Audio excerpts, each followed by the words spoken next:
దేవుని యొక్క చేతి పనిని చెడగొట్టడానికి సాతానుడు ప్రయత్నించినప్పుడు మన చేతి పనిని చెడగొట్టాడా సాతానుడు? వాడు చెడగొడతాడు. వాడు దుష్టుడును, అబద్ధికుడును.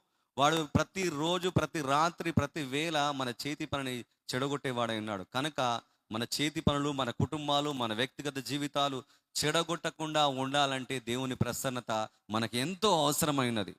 దేవుని యొక్క చేతి పని నిన్ను, నన్ను, ఆది దంపతులైనటువంటి సాక్షాత్తు ఆదాము అవ్వలనే మోసపరిచినటువంటి సాతానుడు ఈ దినాన నిన్ను మోసపరచడన్న గ్యారంటీ ఏమున్నది? నువ్వు మోసపరచబడకూడదు అంటే నువ్వు దేవుని యొక్క మందిరంలో నిలవాలి. నువ్వు మోసపరచబడకూడదంటే నువ్వు దేవుని యొక్క ప్రసన్నతలో కట్టబడాలి. దేవుని సంఘంలో నువ్వు నిలిచి ఉంటే దేవుని కృప నిన్ను వెంటాడుతూనే ఉంటుంది. వారు దేవుని యొక్క చేతి పని అయి ఉండి దేవుని ప్రేమ నుండి పడిపోయినప్పుడు ఏం చేశాడమ్మా? వారు